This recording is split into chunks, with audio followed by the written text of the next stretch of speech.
दोस्तों risk assessment तो हमें पता ही है कि काम से पहले करना चाहिए, लेकिन इस वीडियो में हम जानने की कोशिश करेंगे रिस्क असेसमेंट रिव्यू कब और क्यों करना चाहिए। और इंटरव्यू में आपसे दूसरे एंगल से भी सवाल पूछ सकता है कि अच्छा बताओ रिस्क असेसमेंट कब एक्सपायर होता है, रिस्क असेसमेंट कब तक वैलिड है एंड ऑल। तो दोस्तों अगर मैं चाहूँ तो आपको सिंपल रीज़न बता दूँ कि कब और क्यों करना चाहिए, लेकिन वीडियो देखने के बाद आप भूल जाओगे। लेकिन मैं आपको एक एग्जाम्पल से समझा दूँ ताकि आप हमेशा याद भी रहे और आपका कॉन्सेप्ट भी क्लियर हो जाए।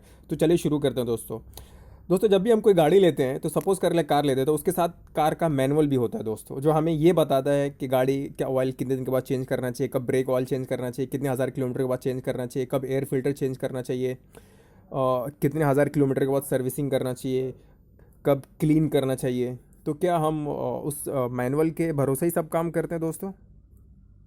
जी हाँ, उसके भरोसे तो रहते हैं जब तक कार में दोस्तों कोई प्रॉब्लम नहीं है। लेकिन जैसे ही एक्सीडेंट हो जाए, जैसे ही एबनॉर्मल साउंड आने लगे, जैसे ही कार ज़्यादा स्मोक देने लगे दोस्तों, तो हम लोग या कोई मैकेनिक आपको रेकमेंड कर दे कि नहीं आपको ये चेंज करना चाहिए, ऐसा करना चाहिए, तो हम लोग उसके हिसाब से काम करते। तो हम फिर कार का जो मैनुअल है उसके हिसाब से काम नहीं करते दोस्तों, फिर से रिव्यू करते हैं और जो रिकमेंडेशन है जहाँ से हमें मिला है फिर उस हिसाब से हम काम करते हैं दोस्तों। एक तरह से ये कार मैनुअल जो एक कार का एक रिस्क असेसमेंट हो गया, उसी तरह कार की जगह हमारी कोई एक्टिविटी ले लो। फॉर एग्जांपल दोस्तों, चाहे हम लिफ्टिंग का काम कर रहे हो या स्कैफोल्डिंग वर्क कर रहे हो या एक्सकेवेशन का काम कर रहे हो या कंस्ट्रक्शन में कोई भी काम कर रहे हो दोस्तों, तो कार मैनुअल की तरह हमारा दोस्तों रिस्क असेसमेंट होता है, जो हमें ये बताता है कि काम कैसे करना चाहिए, कौन सा कंट्रोल मेजर लेना चाहिए और कैसे करना चाहिए। उसी तरह अगर सब कुछ ठीक रहा एज़ पर रिस्क असेसमेंट, अगर सब कुछ ठीक रहा एज़ पर रिस्क असेसमेंट, फिर भी रिस्क असेसमेंट को हम रिव्यू करते हैं दोस्तों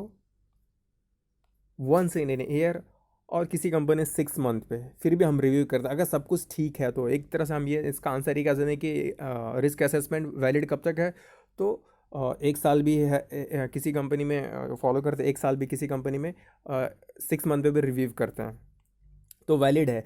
लेकिन सेकंड रीज़न है दोस्तों कि जैसे ही कोई इंसिडेंट हो जाए, मान लो रिस्क असेस आपने कल किया और परसों अगर इंसिडेंट हो जाए तो फिर से आपको रिव्यू करना पड़ेगा।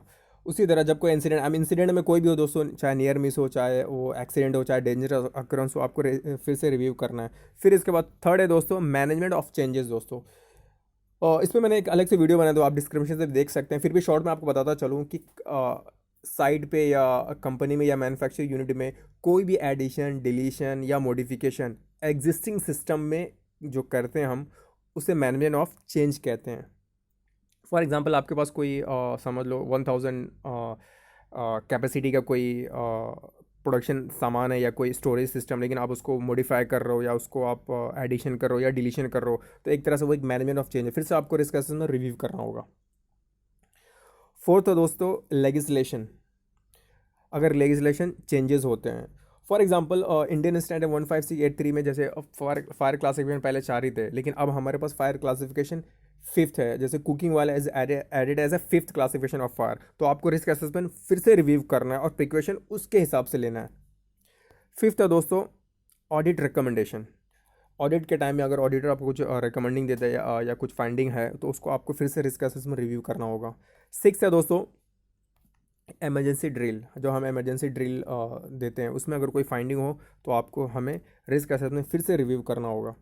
और लास्ट और बट नॉट लीस्ट दोस्तों reports and complain, reports and complain, ये भी एक इंपॉर्टेंट फैक्टर है रिस्क असेसमेंट रिव्यू करने के लिए। हमें पता है कि कोई भी परफेक्ट नहीं होता, उसी तरह हमारा रिस्क असेसमेंट भी दोस्तों। तो इसलिए कोई भी एम्प्लॉय को वर्कर और पब्लिक रिपोर्ट करे तो हमें फिर से रिस्क असेसमेंट रिव्यू करना होगा क्या, और वैलिड करना होगा कि क्या रीज़न है, या इट्स ओके जो रिस्क असेसमेंट वही चलेगा, लेकिन आपको रिव्यू करना ही होगा।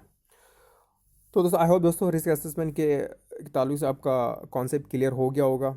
तो वीडियो अच्छा लगा तो आप लाइक सब्सक्राइब कमेंट ज़रूर कीजिए ताकि इस तरह का वीडियो और मैं भी लाता रहूँ। थैंक यू वेरी मच दोस्तों फॉर वॉचिंग।